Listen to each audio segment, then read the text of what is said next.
Hello नमस्कार राम राम। आप सभी विद्यार्थियों का आपके अपने विद्यास्थल में स्वागत है। तो उम्मीद करते हैं तुम लोग जहाँ भी होगा वहाँ लाजवाब, शानदार, बेमिसाल, अद्भुत, गजब, मस्त, स्वस्थ, तंदुरुस्त होगा और अपने जीवन में कुछ अच्छा करने का प्रयास कर रहा होगा। तो जो आज का टॉपिक है अपना वो है सिग्निफिकेंट फिगर और डायमेंशंस हम लोग इंट्रोड्यूस कर लेंगे, मतलब डायमेंशंस के बारे में जान लेंगे। मतलब एक तरह से कह सकते हैं कि आज का टॉपिक सेकेंड लास्ट टॉपिक हो सकता है और लास्ट इसके बाद अगले वाले क्लास में लास्ट टॉपिक किया जाएगा यूनिट एंड मेजरमेंट का और ये चैप्टर कंप्लीट हो जाएगा।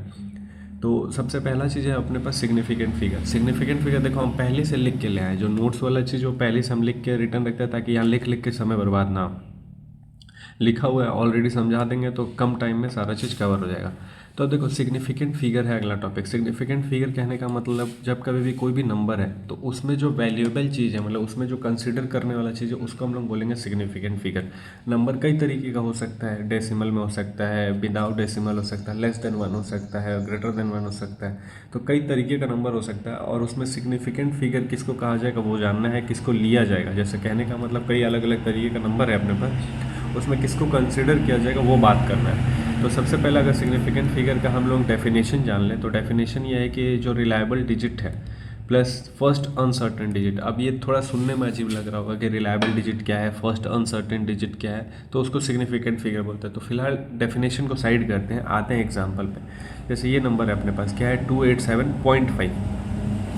तो इसमें रिलायबल किसको बोलेंगे, तो ये जो हिस्सा है ये, इसको हम लोग बोलेंगे रिलायबल डिजिट। ठीक है, 287 को बोलेंगे रिलायबल डिजिट और ये जो 5 है उसको अनसर्टेन डिजिट बोलेंगे। तो पहला अनसर्टेन डिजिट कौन सा है, 5 है। तो वही कह रहा है कि जो रिलायबल डिजिट है और जो पहला अनसर्टेन डिजिट है उसी को हम बोलते हैं सिग्निफिकेंट फिगर। तो ये वाला जो एग्जाम्पल हम लिए हैं 287.5, इसमें कितना सारा सिग्निफिकेंट फिगर है, तो इसमें 4 सिग्निफिकेंट फिगर, 287 और साथ में हो गया 5। तो कितना सिग्निफिकेंट फिगर, 5 जो 4 है।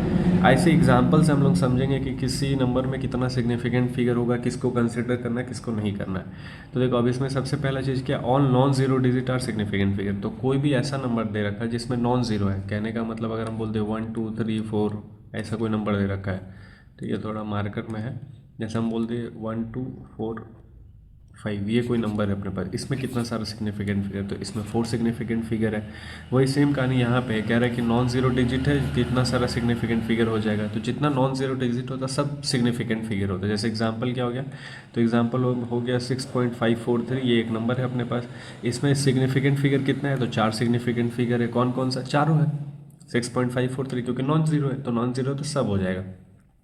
अब अगला एग्जांपल, अगर किसी नंबर के बीच में हम जीरो घुसेड़ दें, कहने का मतलब यही था, जैसे 6.543 था तो हम 6.5043 कर दें, तो इस जीरो को कंसिडर करेंगे हम लोग, मतलब ये भी सिग्निफिकेंट फिगर में काउंट होगा। तो कहने का मतलब 1 2 3 4 5, तो यहाँ कितना सिग्निफिकेंट फिगर हो गया, 5 सिग्निफिकेंट फिगर हो गया। वही दूसरा पॉइंट है, कह रहा है कि all zero between two non zero digit, दो नॉन जीरो डिजिट के बीच में अगर जीरो है तो सबको हम सिग्निफिकेंट फिगर में काउंट करेंगे। जैसे एग्जांपल में क्या है, तो एग्जांपल में है 50097, तो इसमें कितना सारा हो गया, तो 5 सिग्निफिकेंट फिगर हो गया। वैसे एग्जांपल हो गया 7.3009, तो डेसिमल वाला भी बता दिया, विदाउट डेसिमल वाला भी, तो इन दोनों में कितना सिग्निफिकेंट फिगर हो गया, 5 सिग्निफिकेंट फिगर हो गया। अब हम लोग चलते हैं थोड़ा सा नीचे, थर्ड पॉइंट पे जाने के लिए थोड़ा कुछ ऐसा करना पड़ेगा, क्योंकि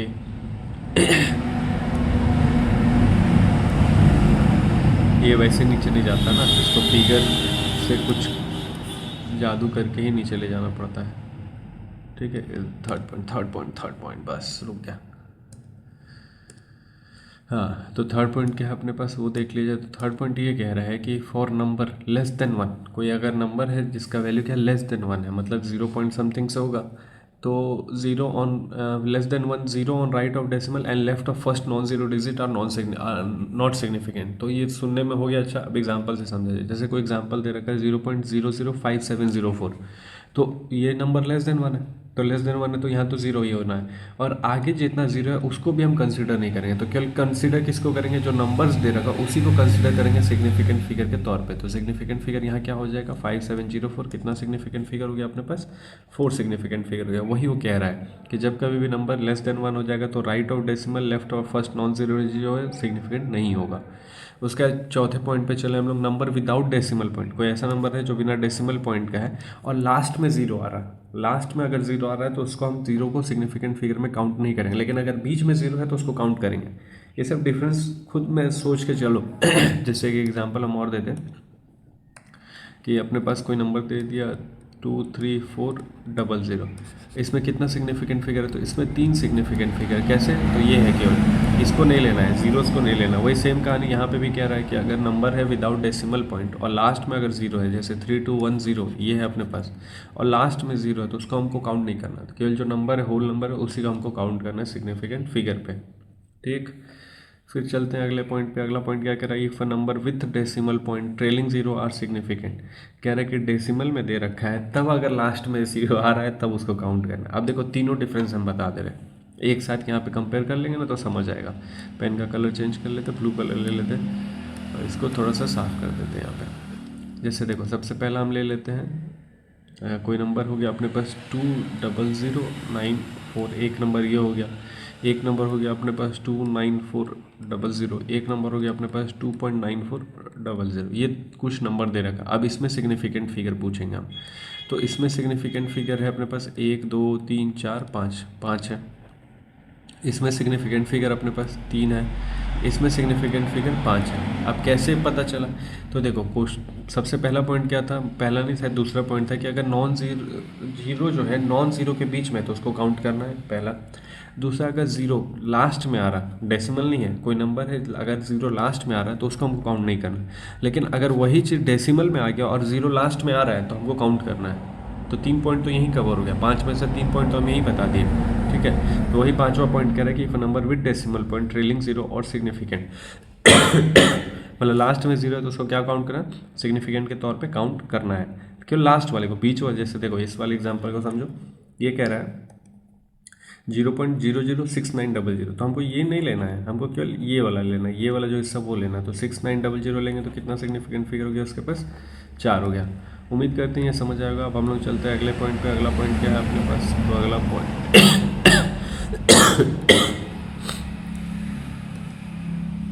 अगले पॉइंट पे जाने के लिए थोड़ा नीचे जाना पड़ेगा ना, बस बस बस भाई। तो अगला पॉइंट कौन सा है, 6वां पॉइंट है। 6वां पॉइंट क्या कह रहा है, तो change of unit does not change number of significant figure. अगर हम कोई नंबर दे रखा और उसके यूनिट में हम चेंज करेंगे तो उस नंबर ऑफ सिग्निफिकेंट फिगर में कोई चेंजेस नहीं आएगा। जैसे कहने का मतलब क्या हो गया, कोई एक नंबर था 5.608 सेंटीमीटर, उसको हम चेंज कर दिए किलोमीटर में, तो देखो यहाँ पे सिग्निफिकेंट फिगर 4, यहाँ पे भी सिग्निफिकेंट फिगर 4, और उसको अगर हम मिलीमीटर में चेंज करेंगे तभी भी सिग्निफिकेंट फिगर कितना रहेगा अपने पास, 4 रहेगा। तो 6वां पॉइंट क्या कह दिया कि अगर हम यूनिट में चेंज करेंगे तो उसके सिग्निफिकेंट फिगर में चेंज नहीं आएगा। और लास्ट जो है मतलब पॉइंट नहीं है, नोट की तरह है। ये जो लिखे हुए हैं ये नोट की तरह ले लो, पॉइंट नहीं है। ये क्या कह रहा है, तो ये कह रहा है कि कभी भी हम लोग अर्थमेटिक ऑपरेशन करेंगे, अर्थमेटिक ऑपरेशन करेंगे मतलब प्लस हो गया, माइनस हो गया, मल्टीप्लाई हो गया, डिवाइड हो गया, तो जब कभी भी हम लोग अर्थमेटिक ऑपरेशन करेंगे किसी भी नंबर्स के साथ जिसमें सिग्निफिकेंट फिगर है, तो जो आंसर आएगा अपने पास उसमें जो, जैसे मान लो हम क्या यहाँ पे एग्जाम्पल से बता दे रहे हैं, जैसे मान लो है 2.3 प्लस 4.678, अगर इन दोनों को हमको ऐड करना है तो ऐड करके आंसर जो आएगा उसमें केवल जो नंबर लेस सिग्निफिकेंट फिगर के साथ है उसके हिसाब से हमको आंसर ले आना है। कहने का मतलब दोनों को ऐड कर लेते हैं, तो ऐड करने पे आंसर आएगा 6.978, ये आएगा। तो हम लोग आंसर ये नहीं लिखेंगे 6.97, हम लोग लिखेंगे आंसर में 6.9। क्यों, क्योंकि जब कभी भी हम लोग अर्थमेटिकल ऑपरेशन करेंगे तो जो नंबर अपने पास लिस्ट सिग्निफिकेंट फिगर के साथ आएगा उसी को हम लोग को आंसर में भी ले आना है। मतलब जितना लिस्ट सिग्निफिकेंट फिगर है तो वही आंसर में भी लिस्ट सिग्निफिकेंट फिगर ही होना चाहिए। तो एक तरह से ये पॉइंट हो गया, नोट्स हो गया, तो नोट्स में लिख लेना। उम्मीद करते हैं सिग्निफिकेंट फिगर वाला सारा कहानी समझ आएगा। अब हम लोग चलते हैं डायमेंशन पे, तब तक इसको साफ कर देते हैं, फिर डायमेंशन के बारे में बात करते हैं। तो अभी हम लोग क्या देखें कि डायमेंशन कैसे लिखा जाएगा। डायमेंशन है सिग्निफिकेंट फिगर देखे, अब देखना है डायमेंशन कैसे लिखा जाएगा। तो देखो dimension of a physical quantity, तो जब कभी भी हम लोग फिजिकल क्वांटिटी बात करते हैं तो सबसे पहला जो स्टार्टिंग में हम लोग बात किए तो वहाँ पे याद आना चाहिए फिजिकल क्वांटिटी क्या होता है। तो फिजिकल क्वांटिटी जिसको भी हम मेज़र कर पा रहे हैं उसको फिजिकल क्वांटिटी बोलते हैं। उसको हम लोग अलग अलग पार्ट में डिवाइड किए थे, फंडामेंटल क्वांटिटी, डिराइव्ड क्वांटिटी।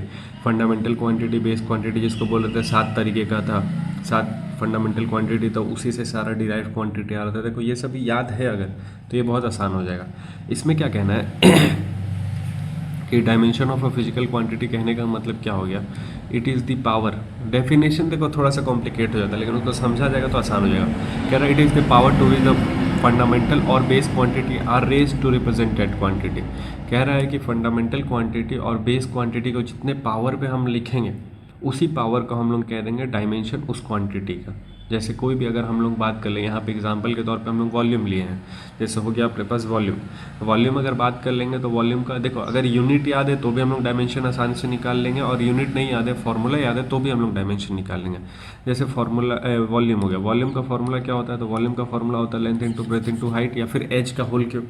तो फिलहाल हम क्यूबॉइड के लिए बात कर रहे हैं, क्यूबॉइड के लिए क्या हो गया, L into B into H. अब लेंथ अगर हम लोग बात कर ले तो लेंथ का यूनिट क्या हो जाएगा, तो मीटर होता है। मीटर को हम लोग क्या किस में लिखेंगे, एल में लिखेंगे। जैसे देखो हम लोग लिखे थे ना, मास था अपने पास, लेंथ था अपने पास, टाइम था M L T, amount of substance, candle, luminous intensity, फिर इलेक्ट्रिक करंट, ये सब जो आ रहा था अपने पास फंडामेंटल क्वांटिटी था। उसी फंडामेंटल क्वांटिटी का जो रिप्रेजेंटेशन था, जिसको हम मास को एम से रिप्रेजेंट कर रहे थे, लेंथ को एल से रिप्रेजेंट कर रहे थे, टाइम को टी से रिप्रेजेंट कर रहे थे, अमाउंट ऑफ सब्सटेंस को एम, मोल यूनिट उसका मोल था लेकिन हम लोग रिप्रेजेंट कर रहे थे ए से। फिर हो गया अपने पास इलेक्ट्रिक करंट को ए से रिप्रेजेंट कर रहे थे, कैपिटल ए से। फिर था अपने पास क्या था, ल्यूमिनस इंटेंसिटी कैंडेला, जिसका यूनिट सी डी था। तो देखो यूनिट अगर याद है तो भी हम निकाल लेंगे, और अगर रिप्रेजेंटेशन याद है कैसे रिप्रेजेंट कर रहे थे तो भी हम लोग निकालेंगे। तो जब कभी भी हम लोग डायमेंशन के बारे में बात करेंगे तो डायमेंशन में हम लोग जो फंडामेंटल क्वांटिटी उसी को लेंगे, ठीक है। वो भी फंडामेंटल क्वांटिटी में केवल किसको लेना, एम एल टी को लेना, मतलब इन तीनों को एक साथ लिखना है, तब डायमेंशनल फार्मूला बनता। इसके अलावा कुछ आ गया तब तो लिखना ही है, लेकिन अगर कुछ भी नहीं आ रहा है तो एम एल टी में ही रिप्रेजेंट करना है अपने को। तो सबसे पहले हम लोग समझ ले वॉल्यूम से। वॉल्यूम का फॉर्मूला क्या होता है, length into breadth into height. ये जो लेंथ है उसको भी हम लोग लेंथ में कंसीडर करेंगे, ब्रेथ को भी लेंथ में कंसीडर करेंगे, हाइट को भी लेंथ में कंसीडर करेंगे, ठीक है। मतलब तीनों का अगर हम लोग डायमेंशन लिखने जाएंगे तो इसका भी एल होगा, इसका भी एल होगा, इसका भी एल होगा, तीनों को मल्टीप्लाई करेंगे तो क्या आ जाएगा, एल क्यूब। और एल क्यूब को हम लोग लिखेंगे बिग ब्रैकेट में, डायमेंशन को हमेशा बड़े ब्रैकेट के अंदर लिखना है, तो एल क्यूब हो गया। तो ये हो गया डायमेंशन किसका, वॉल्यूम का डायमेंशन हो गया। लेकिन हम बोलते हैं भाई डायमेंशनल फॉर्मूला क्या हो जाएगा वॉल्यूम का, तो अगर हम लोग को फॉर्मूला लिखना होगा तो हम एम एल टी तीनों का इस्तेमाल करेंगे। तो एम क्या है, कितना है इसमें, तो एम है अपने पास 0, एल कितना अपने पास एल क्यूब है, टी कितना अपने पास टी क्यू टी 0 है। तो डायमेंशनल फार्मूला अगर वॉल्यूम के लिए लिखेंगे, ये बैकग्राउंड म्यूजिक क्या चलता रहेगा, बगल में ही हाईवे है तो रोड पे मतलब गाड़ियाँ तो चलेंगे, इसीलिए थोड़ा आवाज़ आता रहता है, मैनेज कर लिया करना। तो डायमेंशनल फार्मूला क्या है, m0 l0 t0, ये हो गया डायमेंशनल फार्मूला। अब हम बोलते हैं इक्वेशन लिखने को, डायमेंशनल इक्वेशन। तो इक्वेशन क्या होता है, दोनों तरफ होना चाहिए। तो ये हम किसके लिए निकाले थे, ये निकाले थे वॉल्यूम के लिए। तो वॉल्यूम को क्या लिख दिया, बिग ब्रैकेट में v लिख दिया, ये हो गया वॉल्यूम, और उसका डायमेंशनल फार्मूला लिख दिया, तो ये हो गया डायमेंशनल इक्वेशन। ठीक है। उसके बाद बात हो जाएगा डायमेंशनल क्वांटिटी के बारे में। तो डायमेंशनल, जिस भी क्वांटिटी का हम डायमेंशन निकाल पाएंगे वो डायमेंशनल क्वांटिटी हो जाएगा। कोई भी क्वांटिटी जिसका हम डायमेंशन निकाल पा रहे हैं तो उसको हम क्या बोल देंगे, डायमेंशनल क्वांटिटी। तो फिर जब हम ये बात बोल दिए कि जिसका हम डायमेंशन निकाल पा रहे हैं उसको बोल दे डायमेंशनल क्वांटिटी, तो ऐसा भी क्वांटिटी होगा जो डायमेंशन लेस होगा, तो एकदम हो सकता है। कुछ कुछ क्वांटिटी ऐसा भी देखने को मिलेगा जिसका कोई डायमेंशन नहीं होगा, तो वो भी हम लोग डिस्कस करेंगे। तो कुल मिला के क्या पता चल गया यहाँ पे, डायमेंशनल क्वांटिटी जिसका डायमेंशन निकाल सके, डायमेंशन लेस क्वांटिटी जिसका डायमेंशन ना निकाल सके। और डायमेंशनल कांस्टेंट क्या होता है, तो कोई भी कांस्टेंट जो है अगर उसका हम डायमेंशन निकालेंगे तो उसको बोल देते हैं डायमेंशनल कांस्टेंट। जैसे एग्जांपल क्या हो गया, ग्रेविटेशनल कांस्टेंट का तुम लोग पढ़ा होगा, क्लास 9th में पढ़ा होगा। Gravitational constant F is equals to capital G m1 m2 upon में r स्क्वायर। तो यहाँ जो G है, ये G का अगर हम डायमेंशन निकालेंगे तो G का डायमेंशन कैसे निकालेंगे, तो F r स्क्वायर अपॉन में m1 m2 equals to G हो जाएगा। अब इसका जब हम सारा वैल्यू पुट करेंगे, देखो फोर्स का क्या होता है फॉर्मूला, न्यूटन, यूनिट तो न्यूटन होता है, फॉर्मूला होता है मास इंटू एक्सेलरेशन। देखो सबका मालूम हो पाएगा तभी हो पाएगा, यहाँ पे हम कोशिश करें सॉल्व करने का। तो फोर्स का फॉर्मूला होता है मास इंटू एक्सेलरेशन। मास हम किस में लिखेंगे, केजी या फिर हम बोलते हैं मास, एम कह दें, रिप्रेजेंटेशन करना है ना तो एम हो गया। एक्सेलरेशन क्या होता है, मीटर पर सेकेंड स्क्वायर, मतलब एल टी माइनस 2 होता है। मतलब यूनिट क्या होता है, मीटर पर सेकेंड स्क्वायर। मीटर के लिए क्या लेंगे, लेंथ लेंगे, टाइम के लिए क्या लेंगे, मतलब सेकेंड के लिए क्या लेंगे, टाइम लेंगे। तो फोर्स का आ गया एम एल टी माइनस 2, तो फोर्स के लिए लिख देंगे M L T minus 2। R square कहने का मतलब लेंथ है, आर मतलब रेडियस, लेंथ हो गया तो एल स्क्वायर हो गया, अपॉन में क्या हो जाएगा एम एम, तो 2 बार एम मतलब 2 बार m मतलब एम स्क्वायर, तो एम स्क्वायर से m कैंसिल हो गया, कुल मिला के बचेगा क्या अपने पास m-1 क्योंकि ऊपर जाएगा, l बचेगा 3 बार, l 3 बार, t-2। ये जो डायमेंशन आया है किसका डायमेंशन आ गया, g के बारे में। तो उम्मीद करते हैं डायमेंशन निकालना तुम लोग सीखा होगा कैसे निकालते हैं। अब देखो निकलता कैसे है, तो भाई फॉर्मूला याद होना चाहिए या फिर यूनिट याद होना चाहिए, तो ही डायमेंशन निकल पाएगा। तो एग्जाम में कई सारा क्वेश्चन दे देता है डायमेंशन निकालने को, तो हम लोग क्वेश्चन भी डिस्कस कर लेंगे, लेकिन उससे ज़्यादा आता है डायमेंशन का यूज़, कि हम लोग डायमेंशन का यूज़ कहाँ कहाँ करते हैं। तो वो जो यूज़ वाला चीज़ है हम लोग नेक्स्ट वीडियो में देखेंगे, उसमें पूरा न्यूमेरिकल वाला पार्ट रहेगा, और डायमेंशन कोशिश करेंगे कंप्लीट कर देने का अगले वीडियो में।